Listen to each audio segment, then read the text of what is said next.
which it is that's your prerogative. You can. I mean, I've voted and had people criticize my votes, but I had no problem telling people. I mean, I was proud to be a voter. You know what's wild? One vote just flipped the WNBA upside down. Caitlin Clark, the rookie sensation, dominated the Rookie of the Year race with 66 votes. Caitlin Clark wins the Rookie of the Year. There was one vote for Angel Reese, everybody else for Caitlin Clark. This is what's happening.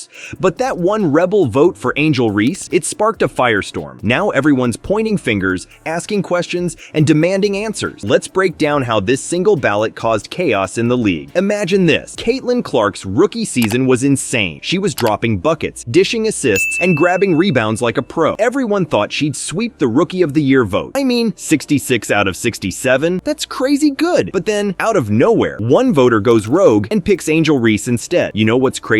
This one vote didn't just mess up Clark's perfect score. It sent shockwaves through the entire WNBA. Fans are losing it, analysts are scratching their heads, and players are speaking up. It's like this single ballot opened up a whole can of worms about how we vote, how we cover the game.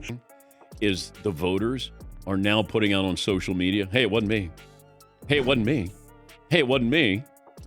I don't know if somebody comes out and says, hey, I voted for Angel Reese. And what really matters in rookie performances. Buckle up, because we're about to dive into all the drama this vote stirred up. Now, you might be thinking, how good could Caitlin Clark really be to deserve all this fuss? Well, get ready for some numbers that'll make your head spin. We're talking record-breaking, history-making, jaw-dropping stats that'll have you questioning everything you thought you knew about rookie seasons. Let's break it down. Caitlin Clark's rookie year? It was like watching a highlight reel on repeat. She averaged 19.2 points, 8.4 assists, and 5.7 rebounds per game. That's not just good, that's dominating every aspect of the game. But here's where it gets crazy. She didn't just lead all rookies in these stats, she broke records doing it. Clark dished out 337 assists in a single season. That's not just a rookie record, that's an all-time WNBA record. And get this, she became the fastest player ever to reach 350 career points and 150 assists. And if you want to be critical of me,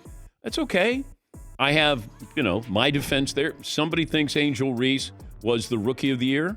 Fine. We're talking about a rookie playing like she's been in the league for years. Now let's talk about Angel Reese for a second. She had a solid rookie year too, averaging 13.6 points and 13.1 rebounds per game. Those are impressive numbers, especially on the board. But when you put them side by side with Clark's stats, it's like comparing a sports car to a rocket ship. Here's why this split vote is such a big deal. In the WNBA, Rookie of the Year votes are usually unanimous. We're talking players like Aja Wilson and Aliyah Boston getting every single vote. It's like an unwritten rule. When a rookie dominates like Clark did, everyone agrees they deserve the crown. But this year, that one vote for Reese broke the streak. It's not just about Clark missing out on a perfect score, it's about breaking a tradition that's been part of the WNBA for years. That's why fans are going crazy, analysts are scratching their heads, and everyone's trying to figure out what this voter was thinking. And if you think that's wild, wait till you hear this. Clark didn't just put up big numbers, she made history. She became the first rookie ever to record a triple-double in the WNBA. That's points, rebounds, and assists all in double digits in a single game. It's the kind of achievement that makes you stand up and take notice. So when you look at all of this, the record-breaking stats, the historic achievements, the way Clark dominated the game from day one, that's when you start to understand why this single vote for Reese is causing such an uproar. It's not just about numbers on a stat sheet. It's about witnessing greatness and wondering how anyone could see it differently. Just when you thought the roadie drama couldn't get any crazier, the spotlight shifted. That single vote for Reese, it didn't just challenge Clark's dominance, it put the entire media under the microscope. Why were reporters suddenly so eager to reveal their votes? The WNBA world was rocked when reporters started rushing to clear their name. It was like watching a game of hot potato, but instead of a spud, they were tossing around the responsibility for that lone Angel Reese vote. Connecticut Sun reporter Tarika Foster Brasby even took to Twitter, declaring, "Just so we're clear, it wasn't me. I voted for CC, so don't blow me up or call me a hater, cause it wasn't Tarika." This wasn't just a case of one reporter speaking up. It was a full-on media frenzy. Journalists were falling over themselves to say they voted for Clark. Why? Because no one wanted to be associated with that controversial Reese vote. It's like they were all trying to dodge a bullet that hadn't even been fired yet. Here's where things get really interesting. The WNBA doesn't even require reporters to disclose their vote. So why the sudden urge to come clean. It's like the league accidentally stumbled into a new era of transparency, all because of one rebel ballot. But not everyone was on board with this self-identification parade. ESPN analyst Andrea Carter threw down the gauntlet saying, "If you were the person who had that one vote, you should be able to stand on it and we should know who you are." Ouch. Talk about putting pressure on the mystery voter. This whole situation is wild. We've got reporters becoming the story, a voting system under scrutiny, and a debate about accountability in sports journalism, all because of one vote that went against the grain. You know what's even crazier? This vote didn't just stir up drama. It exposed some serious cracks in the WNBA's voting system. Suddenly,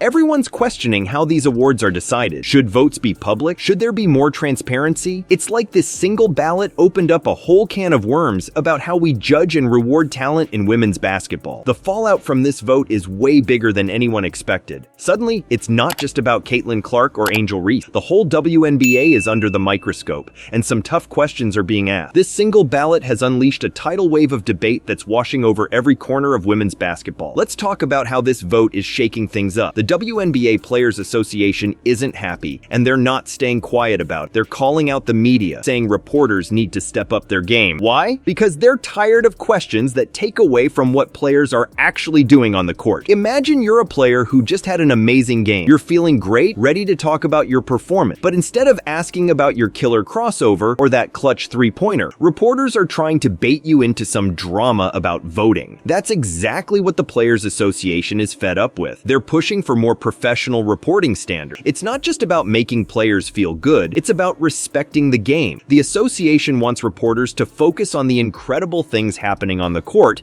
not stirring up controversy for clicks. But here's where it gets really interesting. This whole situation is shining a spotlight on some bigger issues in sports journalism. We're talking about how women's sports get covered and the stories that often get pushed. It's bringing up questions about gender and race in sports reporting that have been simmering for a long time. Think about it. How often do you see women's sports getting the same kind of in-depth, serious coverage as men's sport? This vote controversy is making people ask why that is and whether it needs to change. It's like this one vote opened up Pandora's box. Suddenly, we're not just talking about rookie stats or who deserves an award. We're talking about fairness in how these awards are decided. We're talking about transparency in voting. We're talking about how the media covers women's sport and whether that coverage is always fair or professional. This isn't just about the WNBA anymore. It's about how we value women's sports as a whole. It's about making sure every athlete gets the respect and recognition they deserve, regardless of gender or race. You know what's wild? All of this started because of one single vote, one ballot that went against the grain. But now it's become this catalyst for some really important conversations. We're talking about equity in sport. We're talking about how the media can do a better job. We're even talking about how fans engage with the game. So what's next for the WNBA after this voting drama? One little ballot just turned everything upside down. It's not just about Caitlin Clark or Angel Reese anymore. This whole thing exposed some serious issues in how we vote and report on women's basketball. Now everyone's asking, will the WNBA change its voting system? Maybe they'll go public like the NBA does. And what about the media? Will reporters step up their game and focus more on what's happening on the court? This controversy might just be the kick the league needed to make some big changes. It's got fans, players, and reporters all fired up. Who knows? We might see a whole new way of covering women's sport, all because of one vote that went against the crowd. That's the power of speaking up in sport.